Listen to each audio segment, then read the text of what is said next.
Ya, mari kita berdoa. Bapa yang di surga, kami datang kepada Tuhan karena semua karena anugerah Tuhan. Kami datang pada Tuhan karena Tuhan yang menyadarkan pada kami untuk kami terus taat pada firman Tuhan. Kami mau serahkan semua yang kami pelajari, biarlah semua ini juga berasal daripada Tuhan sendiri. Dan Roh Kudus memimpin pikiran kami sehingga apa yang kami pikirkan semuanya boleh berjalan sesuai dengan rencana Tuhan saja. Kiranya apa yang kami dapatkan juga bukan hanya untuk memuaskan keinginan kami pribadi, tetapi yang terutama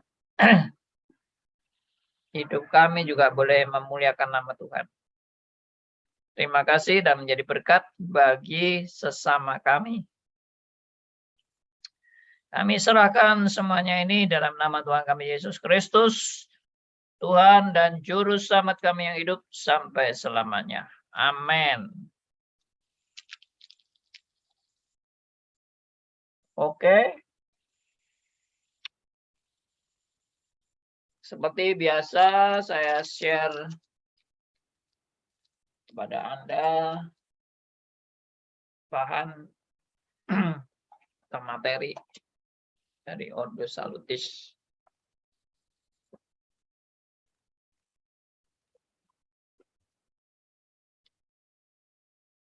Oke, sekali lagi Ordo Salutis itu adalah urutan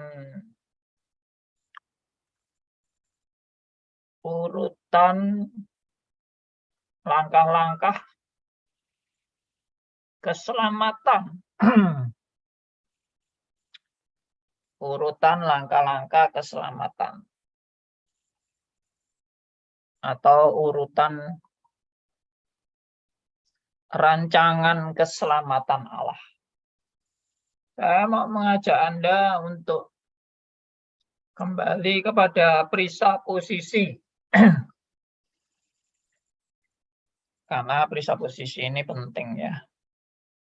Kita sudah banyak belajar presupposisi. Bagi saudara yang baru, presupposisi itu adalah praanggapan atau anggapan dasar atau dasar-dasar pikiran yang sesuai dengan Alkitab sebelum mempelajari suatu kebenaran. Maka dasar-dasar itu penting. Jadi misalnya, apa arti Allah sempurna? Nah, itu kan presupposisi toh. Apa arti Allah sempurna? Misalnya, ya kalau Allah sempurna itu ya enggak mungkin salah. Enggak mungkin ada kesalahan. Karena kalau sampai Allah itu salah, ya berarti dia sudah tidak sempurna. Kalau Allah itu tidak sempurna, ya berarti dia bukan Allah. Nah, itu presupposisi. Itu juga konsekuensi logis dari suatu presupposisi yang dipegang. Jadi kalau saudara memegang Allah itu sempurna, ya pasti Allah nggak mungkin salah. Kalau Allah nggak mungkin salah, berarti rencananya juga nggak mungkin salah. desainnya nggak mungkin salah. Pikirannya nggak mungkin salah. Harapannya nggak mungkin salah.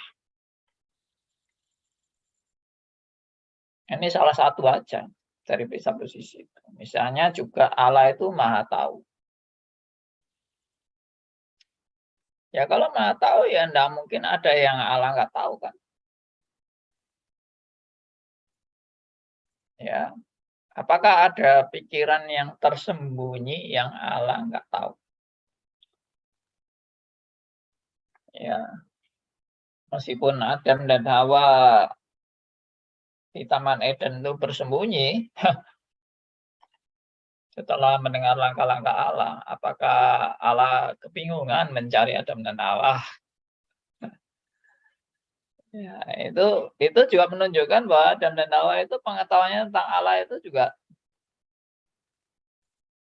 ya dia belum tahu itu kalau Allah itu enggak di hadapan Allah itu kita enggak bisa bersembunyi. Bagaimana bisa bersembunyi? Anda mau bersembunyi dimanapun, Allah sudah tahu Anda di mana. Apalagi Allah itu maha hadir, omnipresent, maha hadir. Di mana-mana di tempat persembunyian Anda pun Allah hadir di situ. Jadi bagaimana Anda bisa lari daripada hadirat Allah, kehadiran Allah? Tidak bisa. Bagaimana bisa bersembunyi? Nah, ini penting dalam ordo salutis. Nah, yang saya mau Anda pikirkan dalam memikirkan presupposisi tadi ini adalah di dalam langkah-langkah keselamatan yang dikerjakan Allah bagi umat pilihannya.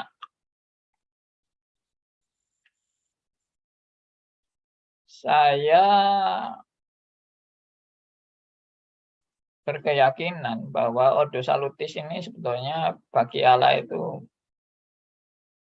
tidak ada. Bagi Allah loh ya.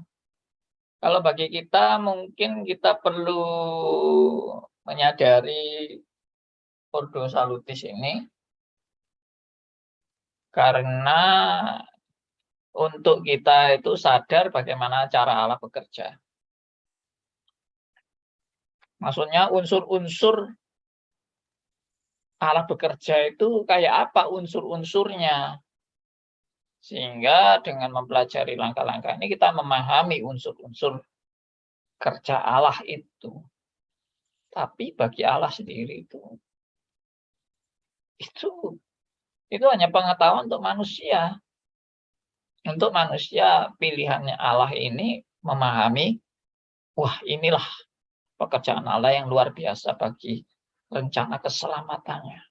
Ya, bagi saudara dan saya yang akan diselamatkan. Inilah kerja Allah yang luar biasa. Kita mengagumi, kita sungguh-sungguh belajar menghargai dan menghormati ya akan langkah-langkah Allah ini. Tapi bagi Allah, kenapa saya bilang bagi Allah itu enggak ada? Karena Allah itu tidak perlu proses. Yang perlu proses itu kan manusia. Allah itu tidak perlu berproses misalnya. Ini presupposisi juga ya. Allah itu tidak perlu berproses. Jadi misalnya kalau manusia itu kan perlu proses. Berpikir aja perlu proses. Kita berpikir itu kan perlu proses. Tidak bisa orang berpikir langsung dalam sekejap langsung bisa lahir langsung bisa gelarnya S3. Ya. Lahir langsung jadi profesor. Nggak bisa, karena butuh proses kita. Nah, bagi Allah, tidak ada proses belajar bagi Allah itu. Inilah presupposisi yang penting di dalam perbedaan antara Allah dan manusia. Memang tidak selalu yang manusia miliki itu Allah perlu lakukan seperti yang manusia lakukan, tidak. Ya contohnya tadi, manusia itu di dalam proses itu manusia itu belajar. Tapi Allah itu tidak perlu proses dan tidak perlu belajar. Nah, inilah yang perbedaan antara ciptaan dan pencipta. Memang kita diciptakan menurut gambar dan rupa Allah. Ada yang gambar dan rupa Allah itu yang di apa itu namanya? Saya sampai lupa.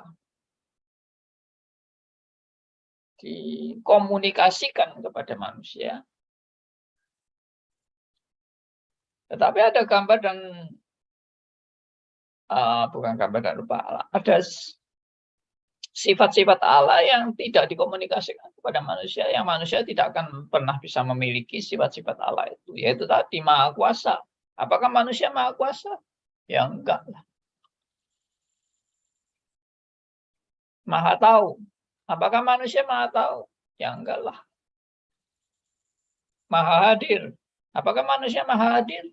Ya enggak lah. Nah, itu yang ada pada Allah yang tidak ada pada manusia. Tapi ada yang pada Allah yang juga pada manusia juga ada. Ya, misalnya sifat ya kasih. Tapi mahanya nggak ada. Allah Maha Kasih, kita kasih. Allah Maha Tahu, kita tahu. Ya itu. Allah Maha Adil, kita belajar hidup adil. Kalau Allah Maha Adil, ya yang Maha itu kita pasti udah nggak mungkin itu. Apalagi sudah terdistorsi oleh dosa. Oke. Jadi di dalam merancang keselamatan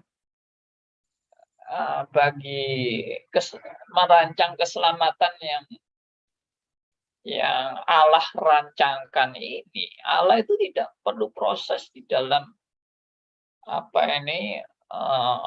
merancang keselamatan itu. Maksudnya ini loh, maksudnya Allah itu baru tahu setelah manusia jatuh dalam dosa, baru dia merancang Kristus hadir misalnya. Enggak. Rancangan Allah itu sekaligus semua bersama-sama. Allah sudah di dalam merancang, sudah di dalam kemahatauan dan kesempurnaannya. Dan Alfa dan Omega, dia sudah menguasai segala sesuatu. Ya, dia langsung sudah tahu siapa yang masuk neraka, siapa yang masuk surga. Dia juga sudah menetapkan bahwa Kristus pasti datang untuk disalib. Ya, Allah juga sudah tahu bahwa ada pembunuhan generasi pertama dari Adam dan Hawa oleh Kain yang membunuh Habil. Allah sudah bukan hanya mengetahui, Allah juga sudah menetapkan semuanya dengan sempurna.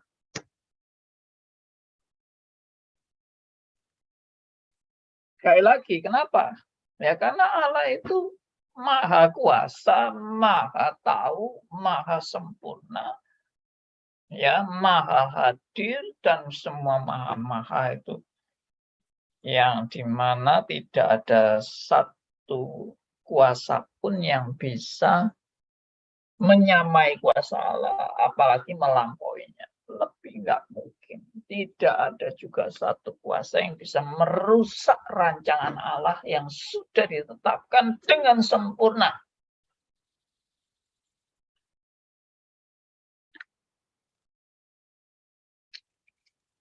Jadi sebetulnya sekaligus itu semua bersama-sama penciptaan Adam dan Hawa, plus juga kejatuhan, plus juga keselamatan dalam Yesus Kristus, plus juga Roh Kudus yang hadir, plus juga kebangkitan, plus juga orang-orang yang akan binasa di neraka. Semuanya sekaligus di dalam rancangan Allah yang sempurna.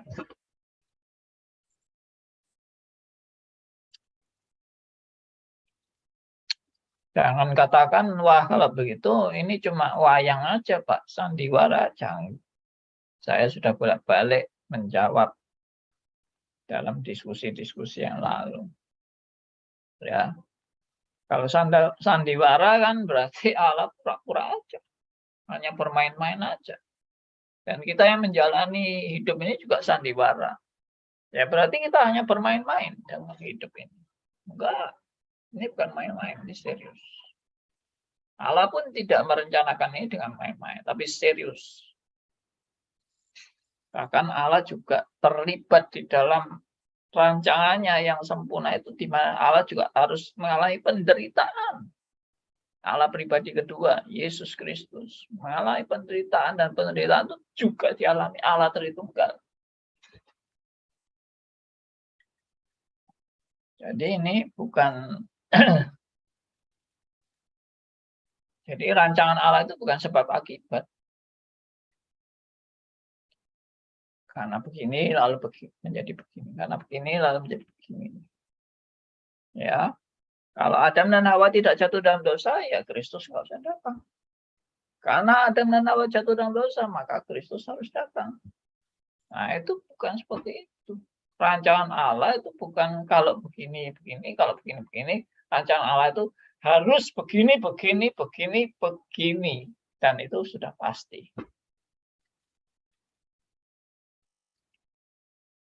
Mungkinkah dalam rancangan Allah semula bahwa Adam dan Hawa tidak dirancangkan jatuh dalam dosa? Nah, ini aja sudah hancur semua ordo salutisnya kalau Anda berpikiran Allah itu bisa saja punya rencana bahwa Adam dan Hawa itu awalnya diciptakan Allah dengan harapan akan terus-menerus di Taman Eden dan tidak pernah jatuh dalam dosa. Itulah ciptaan Allah pertama-tama, dan itulah harapan Allah pertama-tama untuk manusia diciptakan dengan sempurna di Taman Eden tanpa ada dosa. Itu awal mula ciptaan Allah. Salah. Saya tegaskan itu. Salah. Yang benar mana? Yang benar ya. Allah waktu mencipta, Allah juga sudah menetapkan Adam dan Hawa pasti jatuh. Dan pasti juga Allah sudah menetapkan rancangan kedatangan Kristus untuk menggenapi rencananya. Akan meremukkan kepala si ular. Itu sudah jelas di dalam rancangan Allah yang sempurna. Itu sudah jelas. Namanya aja rancangan sempurna. Allah sempurna, rancangannya juga sempurna, keputusannya sempurna, kedaulatannya sempurna. Makanya saya kan pernah juga menggambarkan dari satanologi kan. Kalau saudara mengikuti satanologi itu di YouTube, ya, saudara akan melihat bahwa semua hal yang saya ajarkan itu semua konsisten dengan presupposisi. Bahwa apa? Bahwa Allah yang Maha Kuasa. Setan bagaimana? Setan berada di bawah otoritas Allah. Setan itu bukan musuh beratnya Allah.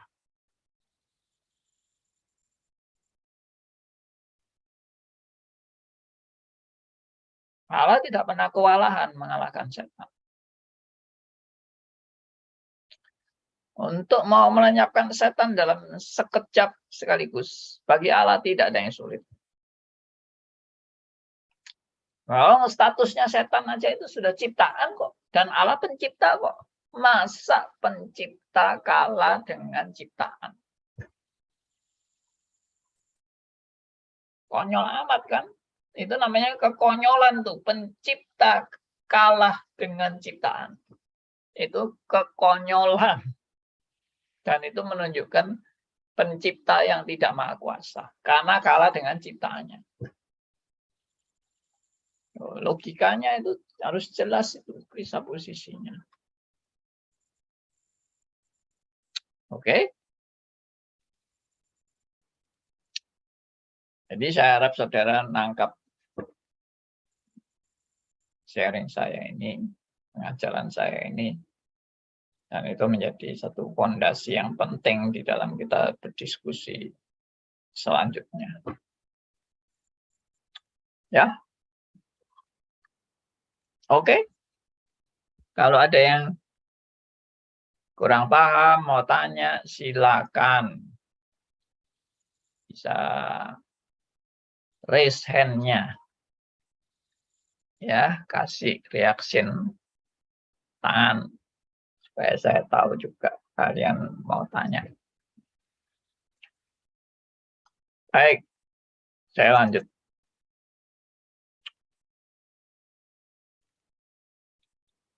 Ini yang pertama.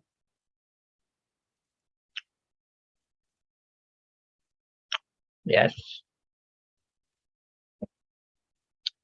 Ini bukan soal respon atau apa yang dikerjakan manusia bagi Allah. Perhatikan ya ini ya. Ini bukan soal respon atau apa yang dikerjakan manusia bagi Allah. Tetapi apa yang dikerjakan Allah bagi umat pilihannya. Ada orang yang salah mengerti tentang Ordo Salutis lalu mengatakan, oh itu langkah-langkah iman orang percaya di dalam mencapai keselamatan itu Ordo Salutis. Ya keliru, itu bukan langkah-langkah iman orang percaya untuk mencapai keselamatan. Enggak, itu ajaran sesat itu kalau kayak gitu. Ini bukan soal respon manusia dan bukan soal apa yang dikerjakan manusia, tapi ini adalah soal apa yang dikerjakan Allah bagi umat pilihannya. Oke? Jadi, Ordo Salutis tidak berbicara tentang bagaimana reaksi-reaksi manusia, tapi Ordo Salutis berbicara tentang apa yang dikerjakan Allah dalam rancangan keselamatannya. Secara urutan tadi, ya berurutan.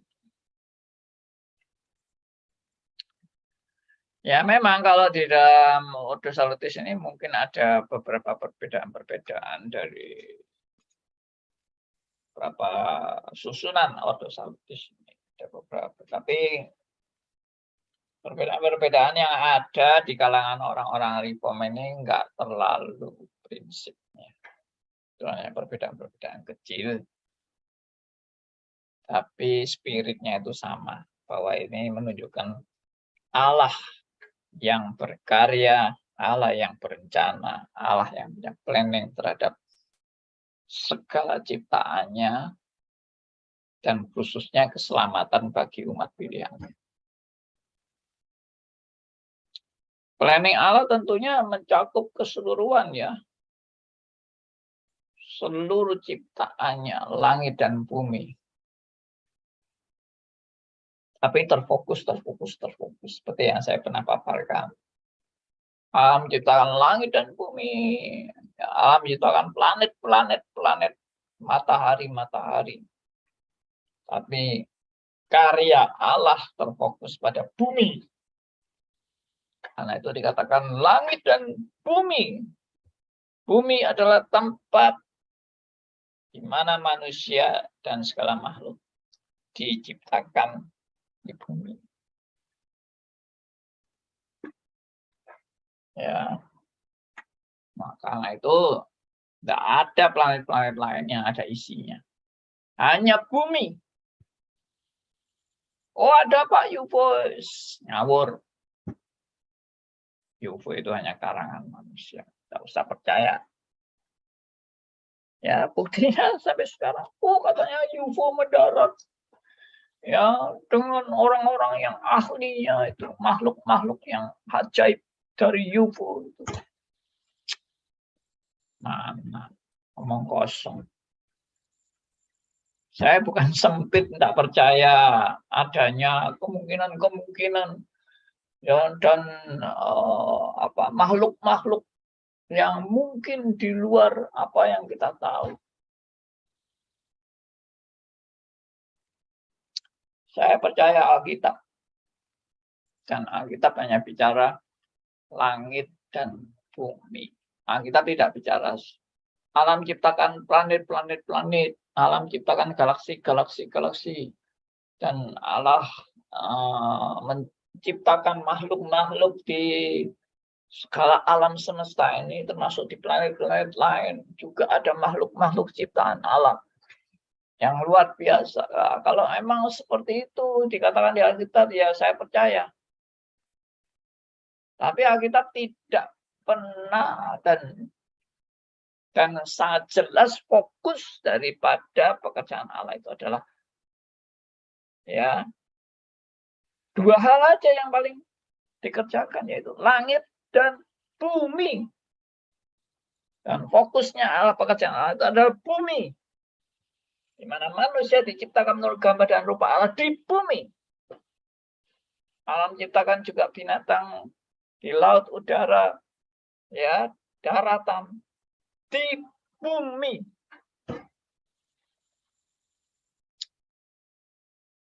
Ya. Alam ciptakan tumbuh-tumbuhan, alam ciptakan daratan, lautan, ya, gelap, terang, dan sebagainya. Itu juga di mana? Di bumi. Berarti yang lain bagaimana? Yang lain kosong. Terbukti nggak? Terbukti. Lihat aja planet-planet lain. Ada nggak isinya? Sudah ada satelit penjelajah planet-planet. Makin jauh, makin jauh, makin jauh. Ya, planet apapun dijelajahi. Ya, tapi tentunya nggak bisa sampai mentok. Karena apa? Karena jangkauannya tak berhingga jangkauannya. Ya, satelit-satelit yang penjelajah ini tidak akan mampu untuk sampai menjelajah sampai ke ujung-ujungnya galaksi. Galaksi sampai galaksi paling ujung, itulah yang dicapai oleh satelit penjelajah ini. Omong kosong, nggak pernah bisa. Nanti diharapkan akan ditemukan satu planet yang persis dengan bumi. Ya, ada tumbuh-tumbuhannya, ada binatangnya, ada manusianya. Persis planet ini ditemukan, kita bisa pindah ke sana. Karena planet kita akan hancur. Nanti sebelum hancur, kita semua hijrah pindah ke planet yang masih baru itu. Dan belum ada dosa di situ. Kemungkinan tidak tahu. Yaitu mimpi manusia. Cobalah lihat sekarang yang sudah dijelajahi sekarang. Di mana ada UFO, di mana ada makhluk-makhluk lain. Ya, ngomong kosong semuanya. Oke, jadi kembali lagi kepada presupposisi. Allah itu hanya menciptakan langit dan bumi. Dan di dalam fokus Allah menciptakan langit dan bumi, Allah berfokus di bumi, dan di bumi Allah juga menciptakan segala makhluk. Menciptakan tumbuh-tumbuhan, menciptakan daratan, lautan, terang, gelap, ya, dan sebagainya, semua diciptakan Allah. Sehingga bumi begitu berbeda dengan planet-planet lain. Ya, saya kalau lihat, ya, makin melihat bumi kita ini dan dibandingkan dengan planet-planet lain, aduh, sungguh-sungguh luar biasa ciptaan Allah di bumi ini. Sungguh luar biasa. Dan segala planet di luar bumi, semuanya gersang kosong. Tidak ada keindahan apa-apa. Indahnya itu kalau malam kelihatan gelap-gelip, ada bintang-bintang itu. Sudah, itu indahnya. Itu kedahsyatan ciptaan Allah yang luar biasa. Ya, cakrawala ini luar biasa sekali. Kalau malam itu ribuan, jutaan, bahkan miliaran, bahkan mungkin triliunan, ya, bintang-bintang. Makanya dikatakan seperti pasir di laut dan bintang-bintang di langit. Tidak terhitung. Banyak mana pasir di laut sama bintang di langit? Banyak mana? Saya yakin bisa sama banyaknya. Karena Tuhan juga sudah menyatakan itu kepada Abraham. Keturunanmu seperti pasir di laut dan seperti bintang di langit.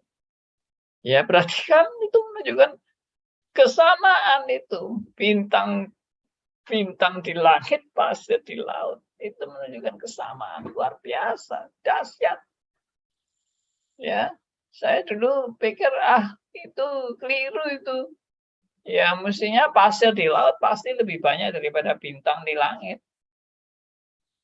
Tapi setelah mempelajari galaksi-galaksi, mempelajari planet-planet, mempelajari apa itu ya, antariksa dan sebagainya. Wah, benar-benar luar biasa. Jadi kalau menyadari seperti ini, ya, kita sudah sadar benar ya bahwa Allah itu punya rencana khusus bagi bumi ini.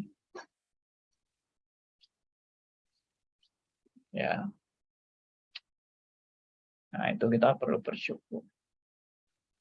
Kita perlu bersyukur karena kita dibukakan kebenaran-kebenaran seperti ini, sehingga Allah itu tidak menciptakan dengan kebetulan-kebetulan. Allah tidak menciptakan dengan sembarangan tanpa rencana. Tidak, Allah itu menciptakan dengan suatu planning yang jelas, planning yang sempurna, dan tidak ada lalu kebetulan-kebetulan muncul di dalam planning Allah. Semuanya ada di dalam rancangannya yang sempurna. Ya. Dan rancangannya itu dahsyat. Luar biasa. Saya mau tunjukkan sebentar tentang langit dan bumi ini. Anda lihat, saya sudah pernah tunjukkan ini. Tapi tidak apa-apa, saya tunjukkan lagi. Supaya paling enggak kita melihat kedahsyatan ciptaan Allah. Ya, ini. Nah, ini biasa. Bulan. Kita lihat bulan aja udah luar biasa ya bulan itu ya. Cantiknya bulan itu. Padahal bulan itu kalau Anda deketi di sana, malah nggak ada cantiknya, cuma bolong-bolong aja yang ada seperti orang kukulen gitu. Punya kukul ya. Ya, itulah bulan yang kita lihat begitu cantiknya, begitu indahnya. Ini kalau kita lihat bulan dari bumi ya. Ini bagaikan saya punya jendela di belakang Ini saya siaran ini, di belakang ini ada jendela dan ada bulannya. Wah, itu bulannya. Indah kan? Berarti, wah, apa rencana Allah bagi bulan? Tidak ada. Makanya dikatakan Allah menciptakan langit dan bumi, bukan langit dan bulan.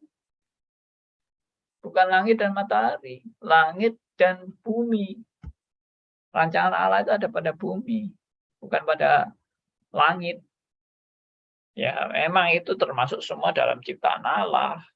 Ya, tapi fokus daripada karya Allah itu mau di mana? Di bumi, bukan di Venus. Ya. Nah, ini coba lihat ini background saya ini. Yes, ini. Kalau Anda lihat background saya sekarang, ya, yang di sebelah kiri atau kanan ini planet yang gersang ini, mungkin ini bulan ini ya. Bulan sedang melihat bumi. Kita di bulan melihat bumi. Gersang ini bulannya ini. Cuma ada lubang-lubang itu loh. Ya. Lalu kita lihat bumi ini. Warnanya seperti ini. Wah. Ada yang hijau, ada yang biru, ada yang seperti kuning, ya. Ada yang kelihatan gelap. Apa indahnya ya. Ini baru lihat dari jauh ini. Bumi dan planet udah beda sekali. Sangat beda. Ya, itulah.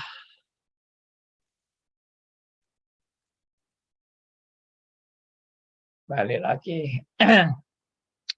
Jadi ini menunjukkan kebenaran bahwa Allah itu kalau punya rencana itu bukan rencana sembarangan. Bukan rencana amburadul. Bukan rencana seenaknya. Ya. Oke.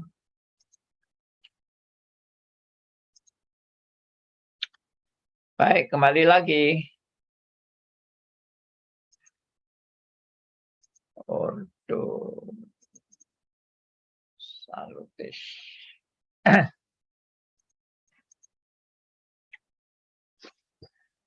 Sekali lagi ini adalah soal di mana Allah bekerja, persiapkan rancangannya bagi umat pilihan Allah. Allah bagaimana mengerjakan semua ini ya untuk manusia boleh mengalami rencana keselamatan Allah. Ya, khususnya orang-orang pilihannya. Oke.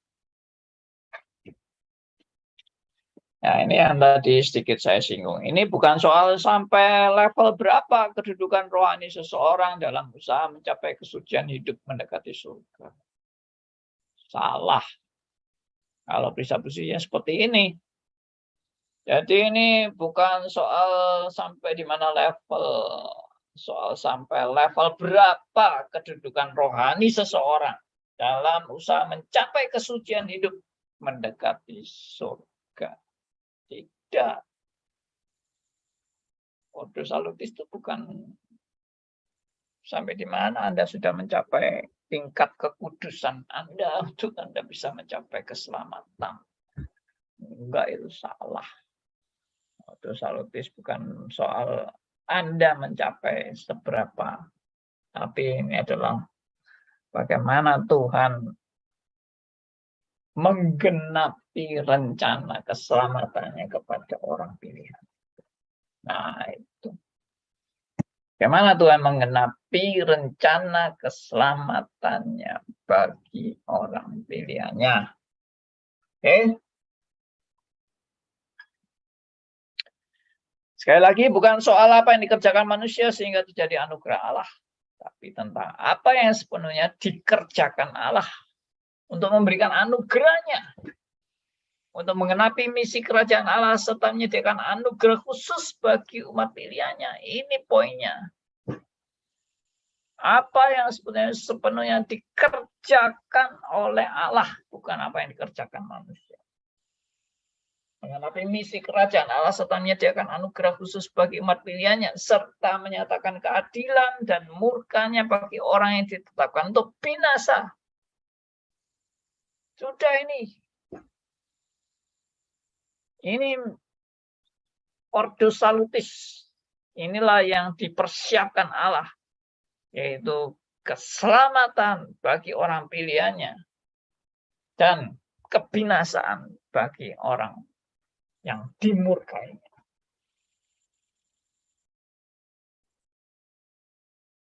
Ini sepenuhnya pekerjaan Allah. Ini semua rancangan Allah. Dan Allah mau ini dikerjakan supaya apa? Supaya Allah dimuliakan di dalam segala sesuatu. Supaya apa? Supaya manusia boleh mengenal siapa Allah yang benar. Benar-benar Allah. Manusia dilatih, digembleng. Ini khususnya orang pilihan. Yang bukan pilihan hanya mendapat anugerah umum. Jangan katakan lagi, kasihan ya Pak orang yang bukan pilihan itu. Mereka hidup untuk binasa. Mereka hidup untuk dimurkai Allah. Enggak perlu kasihan. Kenapa enggak perlu kasihan? Allah lebih mengasihi dari saudara mengasihi. Nah, ini perisa posisi lagi. Anda kalau bilang kasihan mereka, berarti tanpa sadar Anda sudah menuduh mereka itu diperlakukan kejam oleh Allah. Dan Anda punya rasa kasih itu lebih daripada kasih Allah. Patutkah saudara dan saya kasihan? Maksudnya kasihan kepada orang-orang yang pasti akan binasa itu. Kalau kita harus mengasihi semua orang, yes, harus mengasihi. Tapi itu kasih umum. Kasih yang umum. Kasih yang menyatakan kasih Allah juga ada anugerah umum bagi mereka-mereka yang meskipun bukan orang pilihannya, tetapi Allah juga mengasihi mereka. Mengasihi secara anugerah umum. Tapi dalam konteks keselamatan, Allah sudah tahu dengan pasti dan memastikan dan menetapkan siapa yang akan diselamatkan dan siapa yang tidak. Dan semua ini adalah misinya, bukan misi, oh manusia harus diselamatkan, oh manusia ini sebagian ditinggalkan dan binasa. Bukan itu sebetulnya poinnya. Poinnya adalah kerajaan Allah. Bukan bagaimana manusia itu nanti akan dimuliakan, manusia nanti akan dapat penghormatan dari Allah. Bukan itu poinnya. Poinnya apa? Poinnya adalah Allah yang dimuliakan melalui segala karya.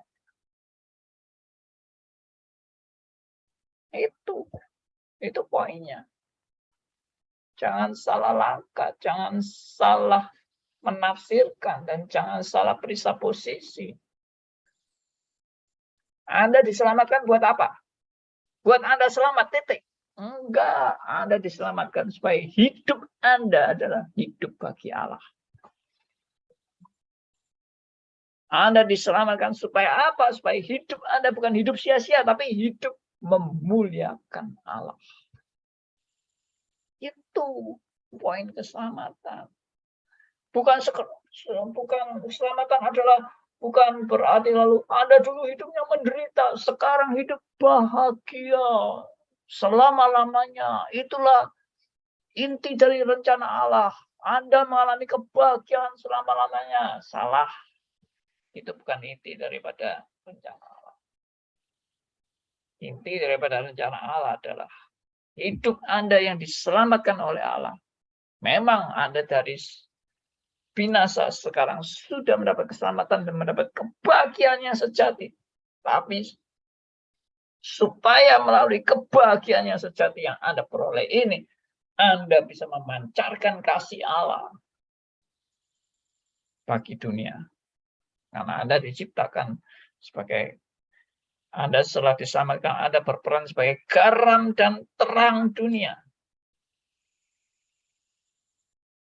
Itu poinnya.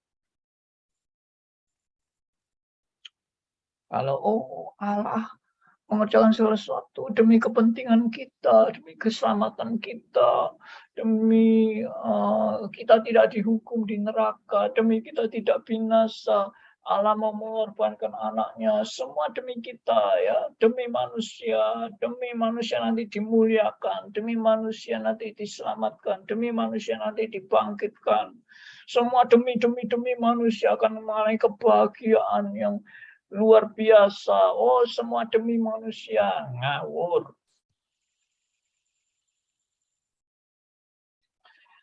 Ya, mungkin saya terlalu to the point. Tidak apa-apa lah. Daripada nggak paham-paham. Ya, langsung to the point. Ngawur itu. Loh, kita bilang sendiri loh, Pak. Bahwa manusia akan dibangkitkan, manusia akan dimuliakan, manusia akan mengalami bahagia selama-lamanya. Iya, tapi Anda nggak ngerti itu poin utamanya apa. Poin utamanya adalah kerajaan Allah dan kemuliaan bagi Allah. Roma 11 ayat 36, segala sesuatu ada dari Dia dan oleh Dia dan kepada Dia, bagi Dialah kemuliaan sampai selama-lamanya. Tidak diajarkan bahwa segala sesuatu adalah dari manusia dan oleh manusia dan kepada manusia dan bagi manusia. Ya, bagi manusialah kemuliaan sampai selama-lamanya. Enggak ada. Itu sesat. Yang benar adalah manusia diselamatkan supaya hidup manusia boleh dipersembahkan bagi kemuliaan Allah. Supaya manusia boleh mempersembahkan hidupnya untuk dipakai sebagai alat menggenapi ya misi kerajaan Allah. Itu. Jadi jangan GR, dipikir Allah segala-galanya bagi manusia, setelah manusia dimuliakan, Allah yang nyembah-nyembah manusia. Itu tambah ngawur lagi. Kalau segala sesuatu Allah kerjakan demi manusia, berarti manusia lebih dari Allah dong. Wong Allah aja mau segala-galanya demi manusia, berarti manusia lebih penting dari Allah.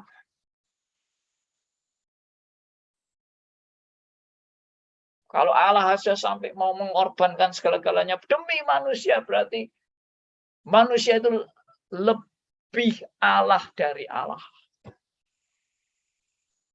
Karena Allah mau melebihkan keadaan manusia yang sampai semulia-mulianya, bahkan lebih mulia dari Allah. Itu tambah gila. Oke ya, ini semua presupposisi. Saya mengajarkan kepada Anda semua ini untuk kita kembali kepada prinsip-prinsip Alkitab, bukan kembali kepada logika dan kebenaran kita sendiri. Oke, selanjutnya.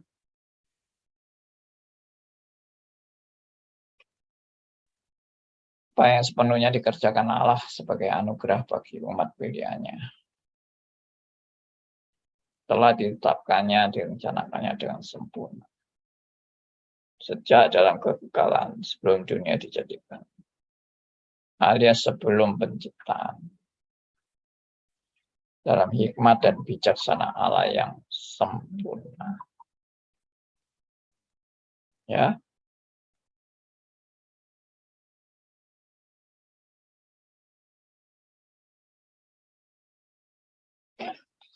Jadi ini menunjukkan bahwa Allah itu punya rencana. Dan rencananya itu sudah ditetapkan sebelum dunia dijadikan. Bukan rencana tiba-tiba. Dan bukan rencana tambal sulam. Bukan rencana uji coba. Tapi rencana yang sempurna. Dari alfa sampai omega. Bukan rencana cadangan. Bukan rencana akibat manusia sudah bersalah, baru Allah buat rencana baru. Buat manusia yang sudah jatuh dalam dosa. Tadinya Allah tidak berpikir tentang manusia akan jatuh dalam dosa. Itu juga salah. Jadi waktu Allah sebelum penciptaan, Allah sudah mendesain semua. Sampai juga didesain bagaimana manusia jatuh dalam dosa. Semua sudah dalam desain Allah. Ya, mungkin banyak orang yang bilang, oh ini Andi Halim ini sudah sesat, ini sudah ngawur. Jangan cepat-cepat bilang saya sesat, jangan cepat-cepat bilang saya ngawur, jangan cepat-cepat bilang saya ekstrim. Baca dulu buku-buku yang berkualitas dan bermutu. Anda akan menemukan poinnya. Meskipun Anda tidak baca buku pun, tapi kalau Anda itu berlogika yang back to the Bible, kembali kepada prinsip-prinsip Alkitab, Anda akan mengamini semua yang saya ajarkan kepada Anda. Karena dimulai dengan presupposisi yang sudah solid, yang tidak bisa diganggu-gugat presupposisinya. Kecuali Anda merendahkan Allah. Dan Allah itu bisa salah, Allah bisa keliru, Allah bisa pikun, atau Allah bisa tidak sempurna. Itu semua sudah pasti error dong. Masa presupposisi Anda Allah itu bisa salah? Masa presupposisi Anda itu Allah tidak begitu berdaulat? Apakah presupposisi Anda Allah itu tidak sempurna? Nah, itu kacau semua. Baik, lanjut. Ini semua presupposisi dulu ya. Jadi rencana Allah yang ditetapkan sejak kekal ini pasti tidak ada kekeliruan atau kesalahan atau desain. Ya, salah dalam desain produk, salah produk, gagal produk, salah perhitungan, salah harapan, dan seterusnya. Tidak ada. Tidak ada cacat, tidak mungkin gagal, tidak ada revisi, tidak ada kuasa lain yang bisa menyerongkan rancangannya. Nggak ada. Sepinter-pinternya setan mau menipu Allah, mau menipu Yesus Kristus, mau menipu anak-anak Tuhan, tetapi rancangan Allah mengatasi semua. Tanda petik kehebatan iblis itu. Kehebatan iblis itu tidak akan bisa menjangkau akan kesempurnaan Allah dan kekuasaan Allah yang mengatasi segala sesuatu. Tidak akan. Ya, ini semua sangat dalam pikirannya dan inilah yang menentukan ordo salutis Anda itu nanti modelnya bagaimana. Kalau Anda mengikuti apa yang saya jelaskan ini, maka ordo salutis kita ini sudah akan pasti sama. Nah, mungkin berbeda. Paling-paling ya kalau beda hanya amat sangat sedikit bedanya, bukan perbedaan yang signifikan. Ya. Oke, saya berhenti dulu share. Mungkin ada teman yang mau meresponi apa yang saya sudah katakan. Atau ada yang nggak jelas, ada yang mau. Bandi, saya mau tanya, Bandi. Silakan, Bu Liliana. Ya, Dalam kebodohan saya ini ya Pak ya, saya itu enggak ngerti. Kenapa Allah yang maha dalam segala sesuatunya itu membiarkan, menciptakan orang-orang yang tidak dipilih. Semakin banyak sampai saat ini. Kira-kira Pak, untuk apa ya? Oke, baik. Saya jawab. Saya juga nggak tahu untuk apa, tapi saya bisa mengira-ngira menurut Alkitab. Ya, pertama,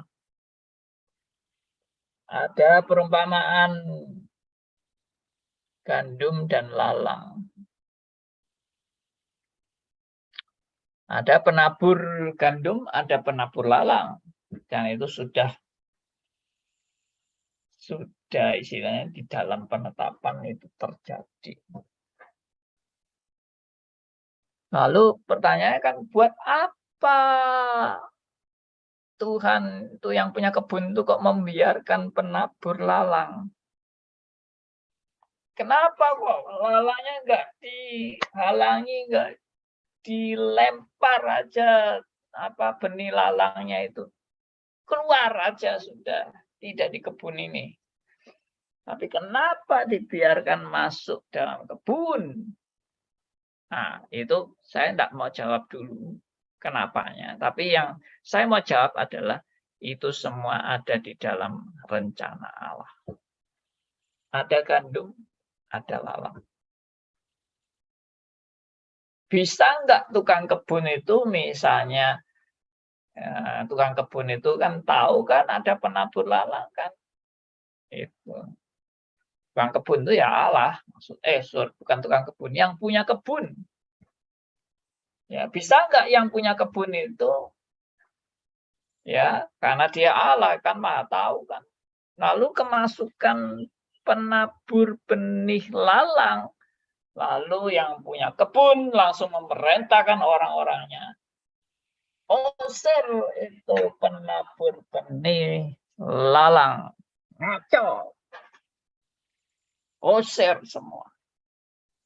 Atau ya seperti tadi kan, di perumpamaan itu tadi katakan, pekerja-pekerja itu bilang sama yang punya kebun, wah ini ada lalang, kita cabut saja lalangnya. Yang punya kebun bilang apa? Jangan dicabut. Biarin aja.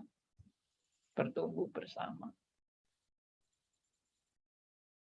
Jadi sebelum saya jawab, kenapa kok dibiarkan? Jawabannya adalah Tuhan yang memang mau itu ada. Kenapa sekarang pertanyaan, kenapa Tuhan mau itu ada? Jawaban yang kedua adalah demi kebaikan gandum. Ini yang seringkali orang itu nggak mau terima. Gimana ada lalang kok ngaco, lalang ini kok malah tambah untuk kebaikan? Yes, pasti untuk kebaikan. Karena apa? Ada ayat yang mengatakan Roma 8 ayat 28, Allah bekerja dalam segala sesuatu untuk mendatangkan kebaikan bagi setiap orang yang mengasihi Dia. Allah bekerja dalam segala sesuatu, termasuk apa? Termasuk adanya lalang.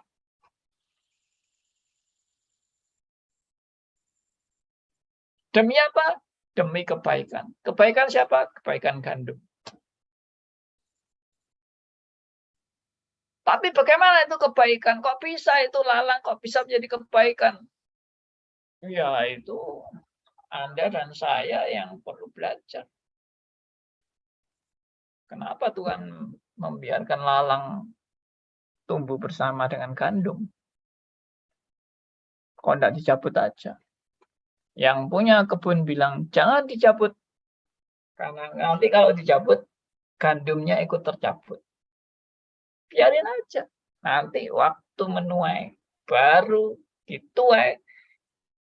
Gandum bersama lalang. Hanya dipisahkan. Gandum sendiri, lalang sendiri. Yang gandum masuk ke gudang, ya kan? Yang lalang dibakar. itu sudah waktunya, itu akhir zaman. Tapi sekarang nggak apa-apa, itu untuk kebaikan. Kebaikannya bagaimana? Salah satunya, kalau lalang itu membuat gandum menderita, penderitaan itu pun untuk membuat gandum makin dewasa. Kenapa Tuhan mengizinkan penderitaan bagi umatnya? Melalui penderitaan itu pun yang katanya demi kebaikan umatnya. Penderitaan demi kebaikan. Untuk apa penderitaan itu? Untuk boleh bertumbuh dalam kebenaran demi kebenaran. Melalui penderitaan.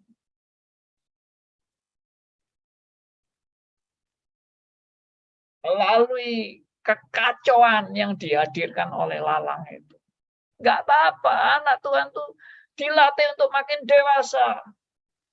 You kalau tidak ada pencobaan, you anak-anak terus. Harus belajar makan makanan keras. Ya, jangan susu terus saja. Belajar makan makanan keras. Dan itu untuk kebaikan. Ya, Pak, kan?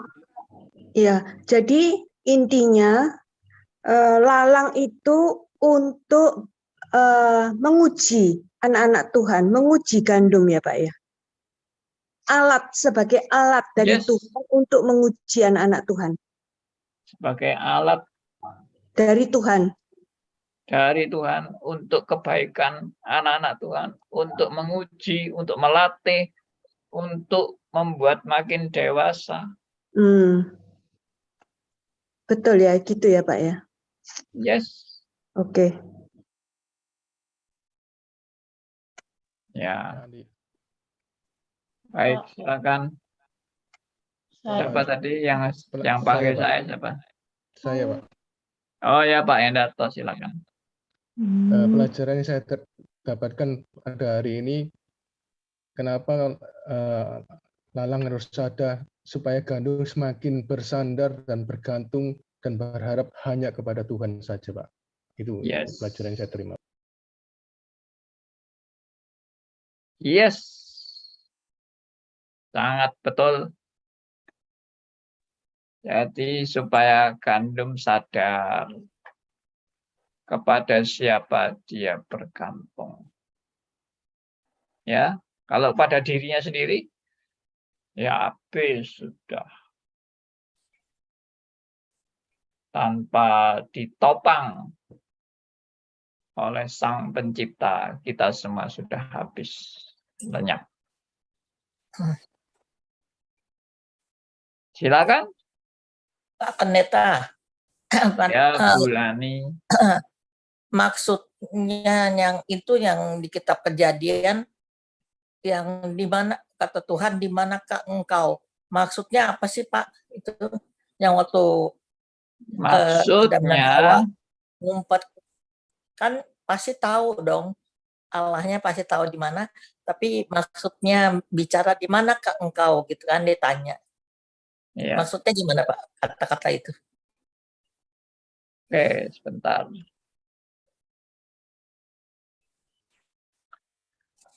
Ya, di dalam Allah bertanya bukan berarti Allah tidak tahu, karena Allah Maha tahu.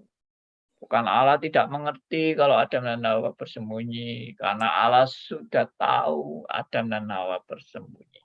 Dan sengaja Allah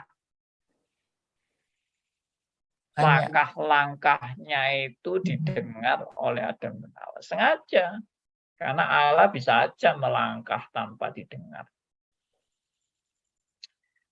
Ya, jadi itu apa? Itu sebetulnya sudah mau menunjukkan bahwa Adam dan Hawa itu sudah bersalah di hadapan Allah. Ya, itu mau menunjukkan bahwa Adam dan Hawa itu sudah punya hubungan yang renggang dengan Allah. Makanya dia bersembunyi. Dan Tuhan tanya kepada Adam dan Hawa itu untuk mau mau menunjukkan bahwa Adam dan Hawa itu sudah bersalah dan supaya dia mengakui kesalahannya.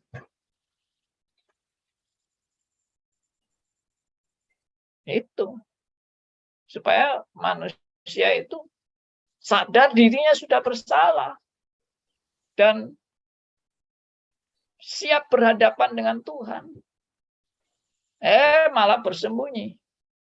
Makanya Tuhan langsung tanya. Tapi waktu Tuhan tanya kan langsung Adam dan Hawa menjawab. Ya kan? Ya itulah. Jawaban Adam dan Hawa, jawaban Adam dan Hawa itu adalah jawaban yang mau lari dari tanggung jawab kan. Menyalahkan keadaan. Nah, itu Tuhan sudah mendidik Adam dan Hawa. Mereka tidak bisa lari dari hukuman yang harus mereka alami. Tidak bisa lari. Kamu mau lari kemana aja, tidak bisa. Yaitu yang Tuhan mau tunjukkan. Mungkin maksudnya supaya kita kan pasti Allah tahu ya kesalahan kita atau apa gitu ya. Supaya kita mau bertobat gitu ya. Mau betul-betul mengaku kesalahan kita daripada Tuhan gitu mungkin ya gitu Pak. Di perjanjian baru ya. Supaya kita mengakui gitu kan, biasanya kalau kita salah kita ngumpet-ngumpet. Iya. Jadi kita terbuka gitu sama Allah. Jadi maksudnya kita mengakui kesalahan kita dan bertobat gitu. Mas tujuannya begitu nggak Pak? Ya itu yang tadi saya baru ucapkan. Bulan ini nggak dengar. Iya. Ya. Jadi supaya Adam dan Hawa itu mau menyadari kesalahannya.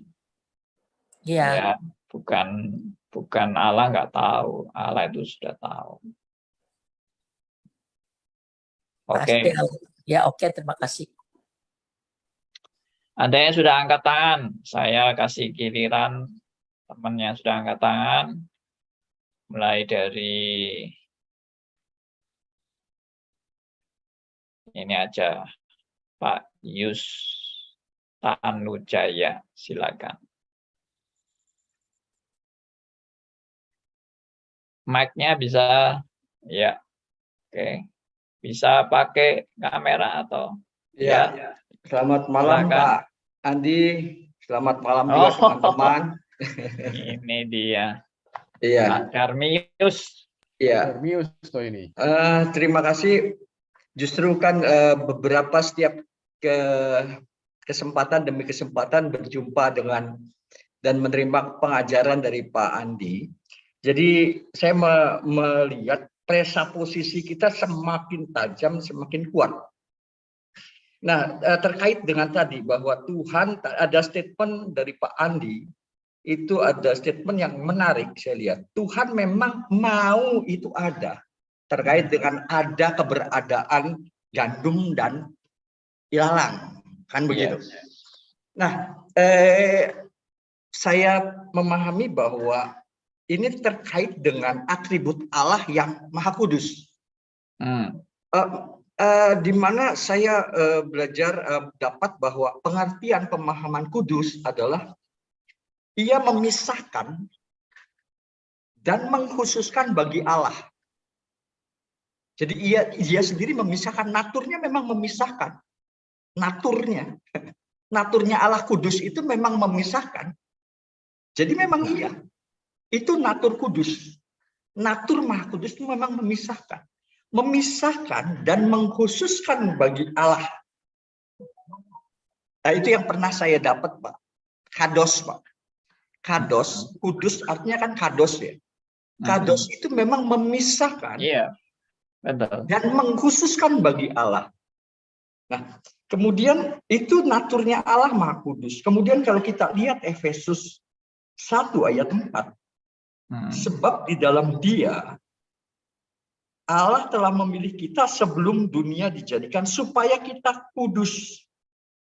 Artinya memang dipisahkan bagi Dia, yang nanti kita kaitkan bagi Dia itu nanti masuk kita hidup di dalam kerajaan Allah. Kalau tadi juga disebutkan gitu ya Pak ya.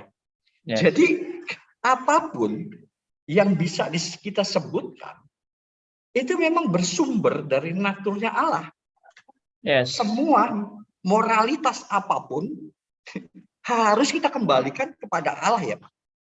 Yes.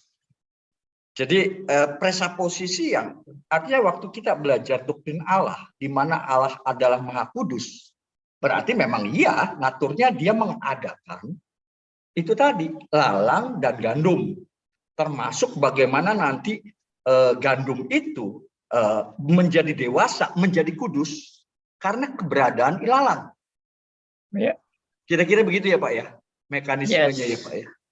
Jadi saya melihat satu presaposisi yang harus kita buat bahwa Allah Maha Kudus ini yang menyebabkan memang adanya pemisahan antara gandum dan ilalang. Kemudian tadi kan dijelaskan bagaimana keberadaan ilalang itu justru mendewasakan gandum. Dalam hal ini mendewasakan artinya menguduskan gitu ya Pak. Terkait dengan Efesus 1 ayat 4. Gitu ya Pak ya? Yes. Kira-kira gitu. Baik. Mantap, Pak Darmius. Begitu kira-kira Pak. Ya, terima kasih. Artinya saya senang. Jadi presaposisi yang artinya gini.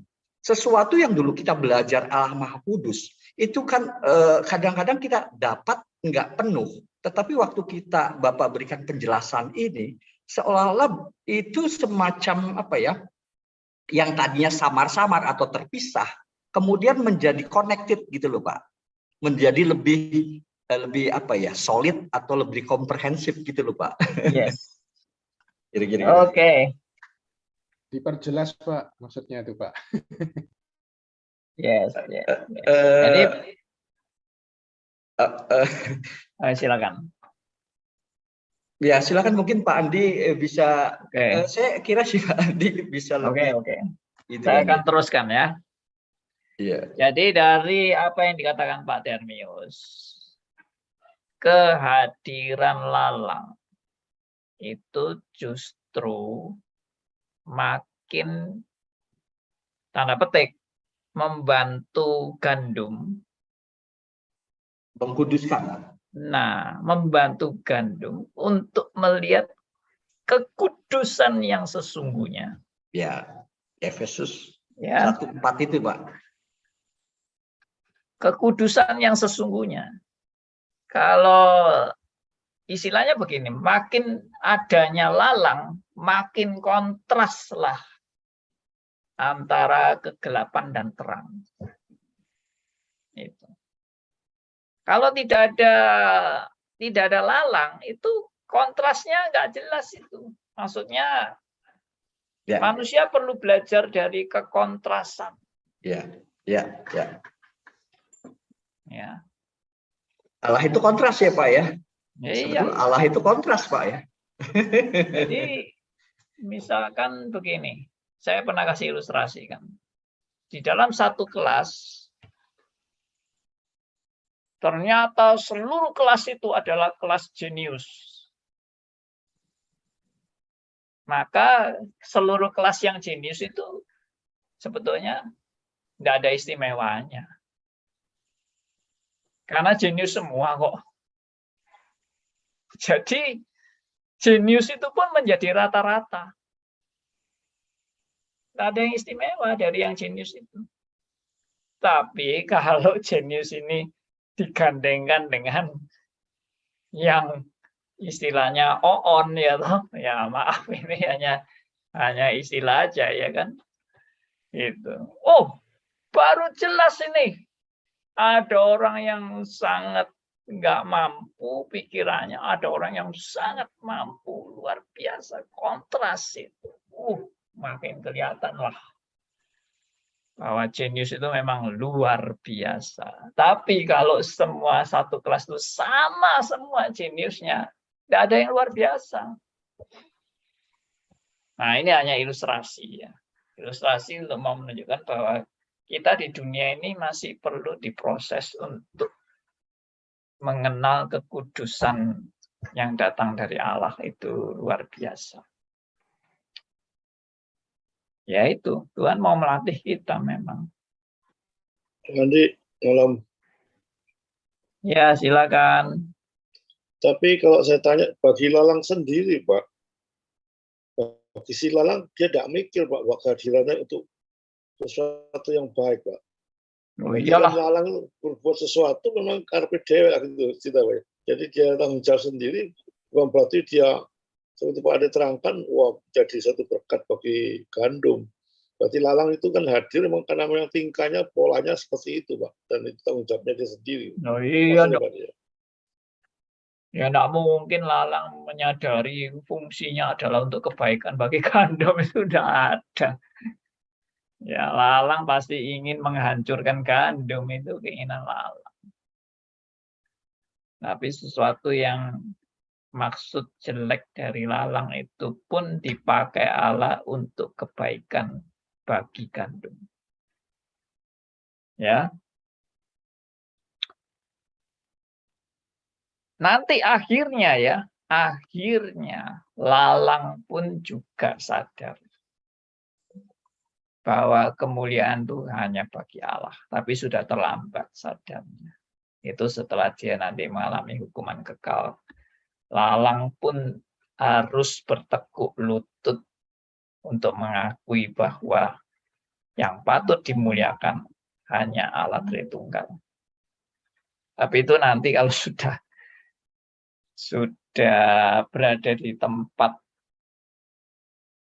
hukuman, ya, alias sudah terlambat, kesadarannya itu sudah terlambat. Oke, sekarang Ibu Dor, silakan.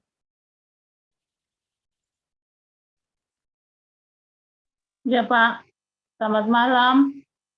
Malam. Dor.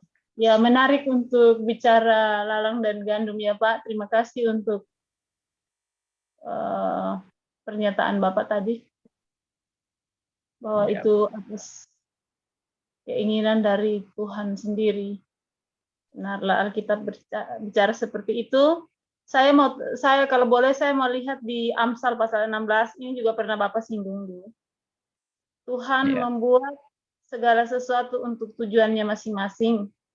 Bahkan orang fasik dibuatnya untuk hari malapetaka. Yes. Amsal 16 ayat 4.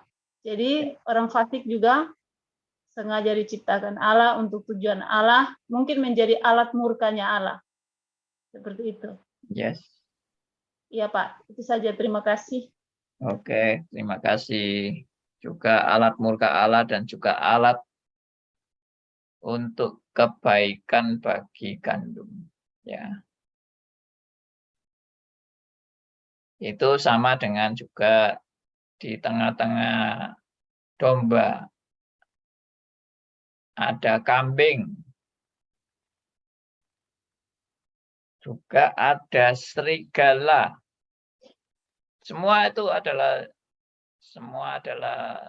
dalam rancangan Allah yang sempurna. Tidak ada yang kebetulan, tidak ada yang di luar pengetahuan Allah. Oke, berikutnya Pak Yohanes, silakan.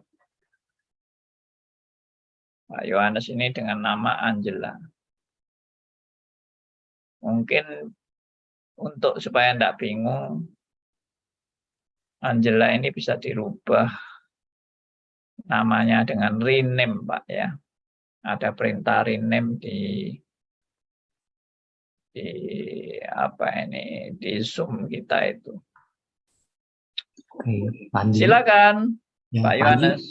Suaranya saya masuk? Masuk sekarang masuk.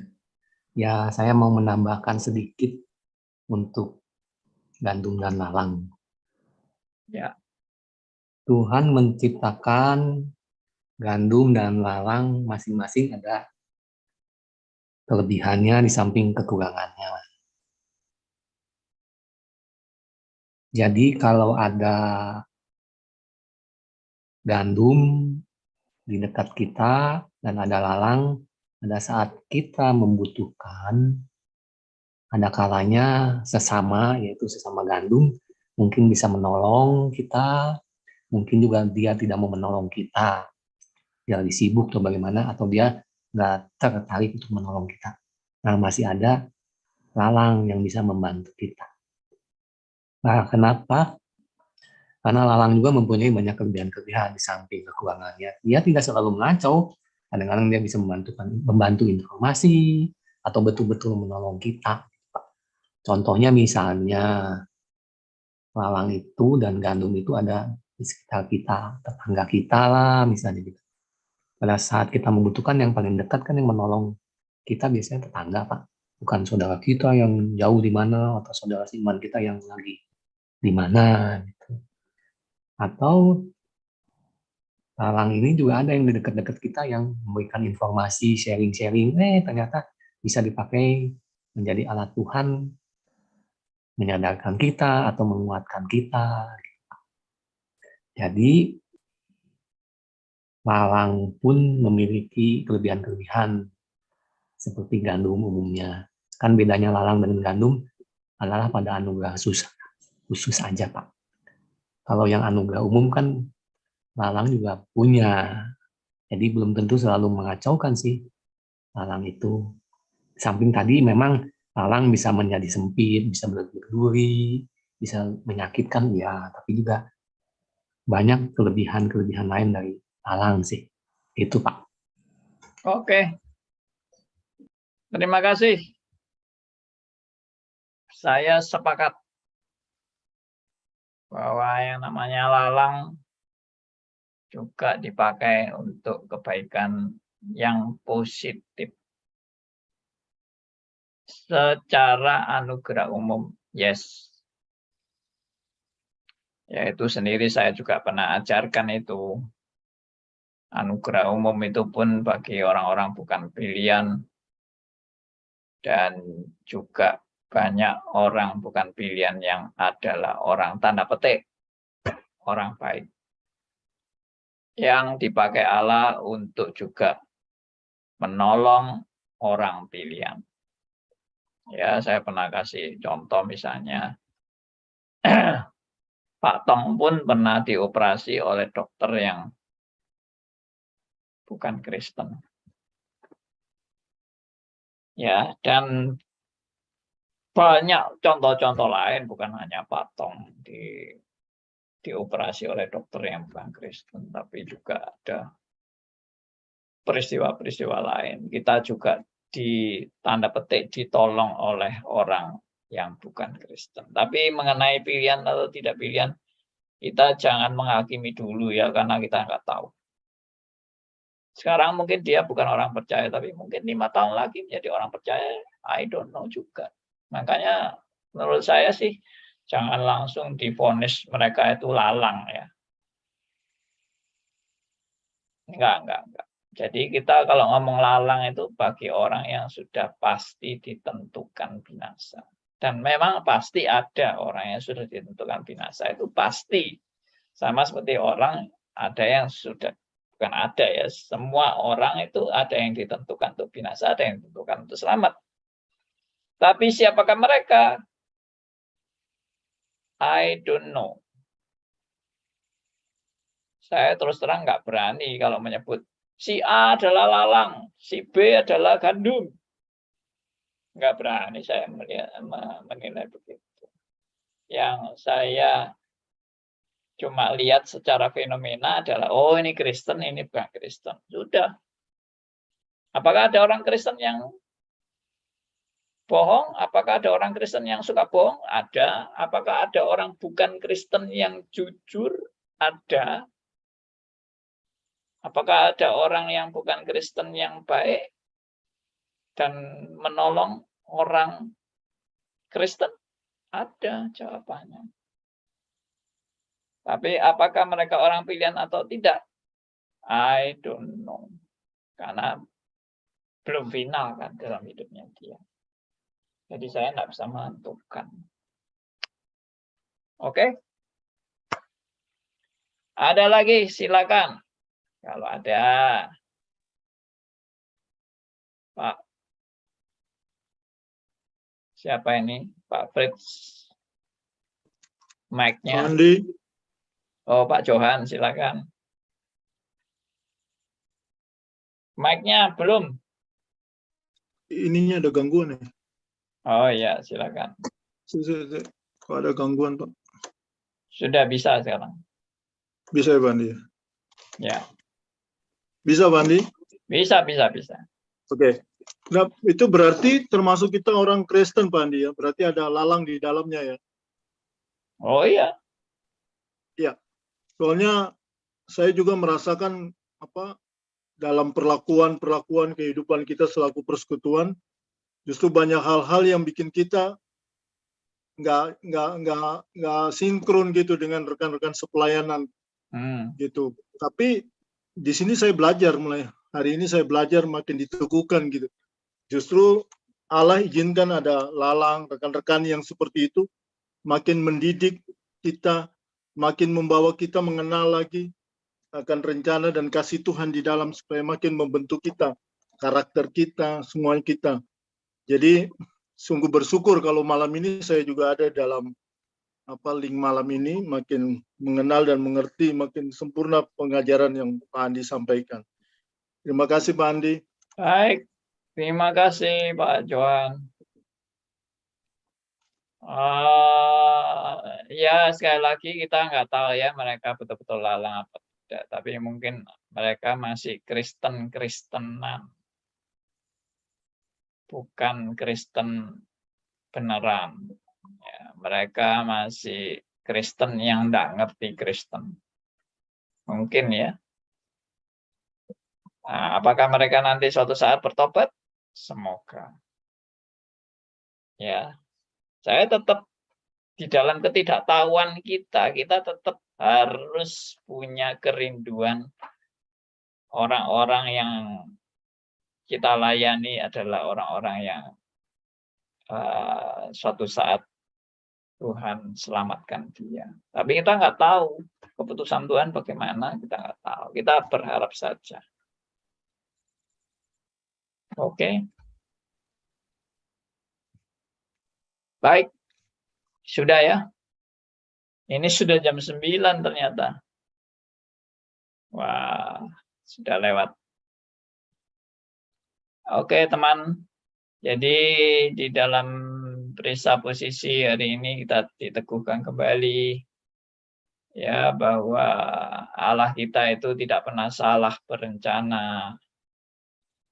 Allah kita itu Allah yang mendesain semua dengan sempurna sehingga tidak ada kesalahan dalam rencananya, tidak ada kekeliruan perhitungan dalam rencananya, ya, tidak ada salah desain dalam rencananya, sempurna. Ya, Pak Sugianto.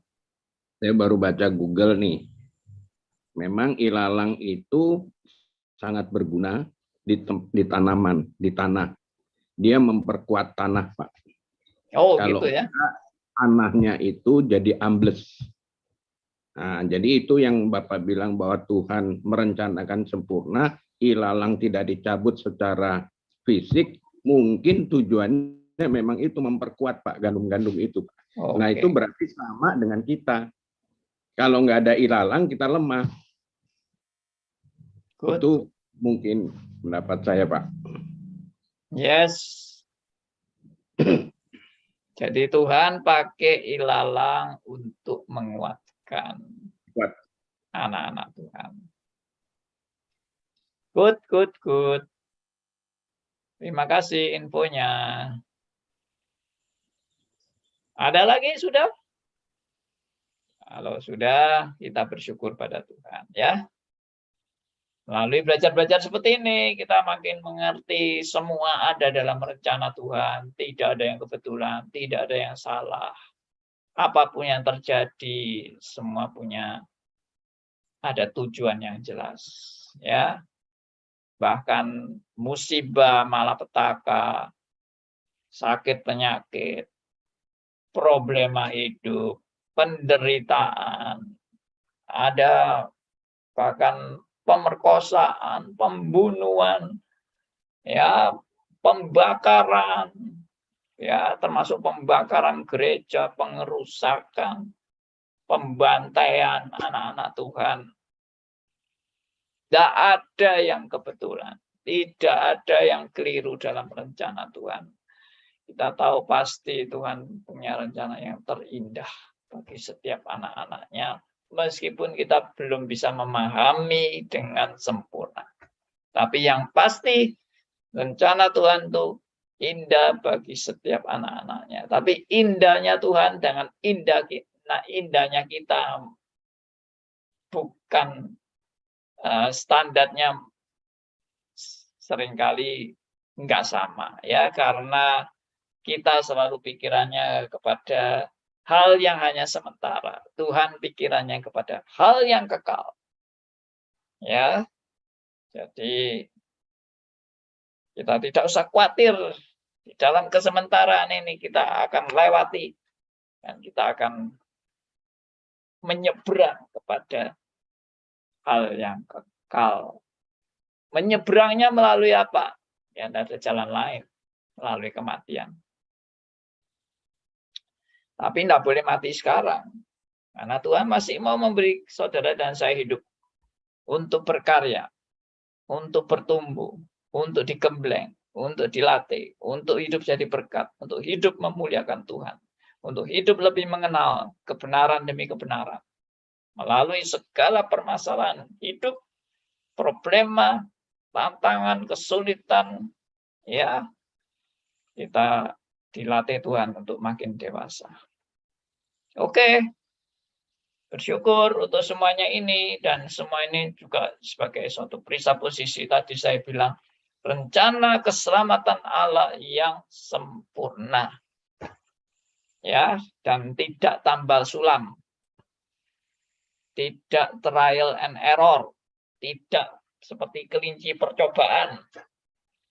Ya, tidak ada uji coba, semuanya berjalan dalam rencananya yang sempurna. Sampai suatu saat kita dipanggil pulang. Tuhan memberkati kita semua. Baik, untuk doa penutup. Oh ya, Pak Johan, silakan. Enggak, sedikit ya. Termasuk apa yang sudah rame di TV saat ini ya Pak Andi ya. Apa itu ramenya?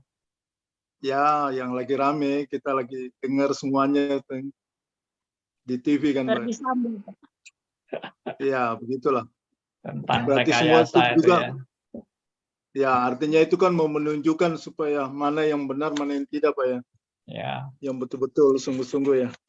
Tuhan izinkan. Tapi kadangkala juga bisa hal keberdosaan tidak terungkap sampai selama-lamanya. Juga ada. Oh, iya, iya.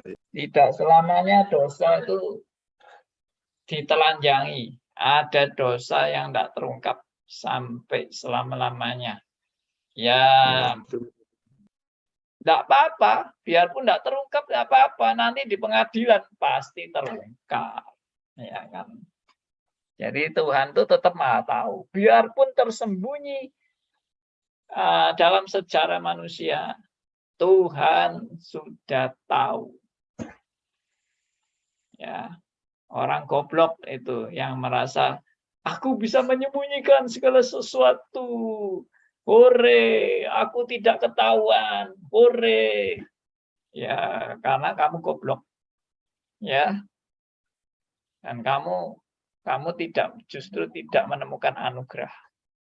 Orang yang menemukan anugerah tidak perlu bersembunyi di hadapan Allah, karena apapun keadaan saya telanjang di hadapan Allah. Ya. Apapun kebobrokan saya, Tuhan sudah tahu semuanya. Bahkan Tuhan lebih tahu dari saya. Oke, demikian teman-teman. Kita sekarang tutup dalam doa. Saya minta yang berdoa. Siapa ya yang jarang berdoa ini? Itu Pak Darmius, Pak. Yes, Pak Darmius. Silakan pimpin doa Pak Yustanujaya. Mic-nya tolong. Ya. Ya. Ya, terima kasih Tuhan untuk acara malam hari ini Tuhan. Kembali kami semakin mengerti, semakin Tuhan diperkaya oleh kebenaran firman yang disampaikan Tuhan. Sehingga iman kami menjadi lebih kokoh, iman kami di dalam Kristus Yesus menjadi lebih dewasa ya Tuhan. Terima kasih, juga semakin kami bergantung, semakin kami rendah hati di hadapan-Mu ya Tuhan. Kami semakin mengenal Engkau lebih dalam lagi ya Tuhan. Terima kasih untuk apa yang disampaikan. Terima kasih ya Tuhan pelayanan dari Pak Andi. Terima kasih juga untuk kawan-kawan yang bertumbuh bersama ya Tuhan. Ya. Semakin kami ya Tuhan juga didewasakan Tuhan, dikuduskan ya Tuhan oleh karya-Mu sendiri Tuhan, bukan semata-mata karena kekuatan dan upaya kami Tuhan, tetapi sepenuhnya karena anugerah dan memang karena karya-Mu semata-mata ya Tuhan. Terima kasih Tuhan Yesus, kami kembalikan semuanya demi hormat dan kemuliaan nama-Mu. Haleluya, amin.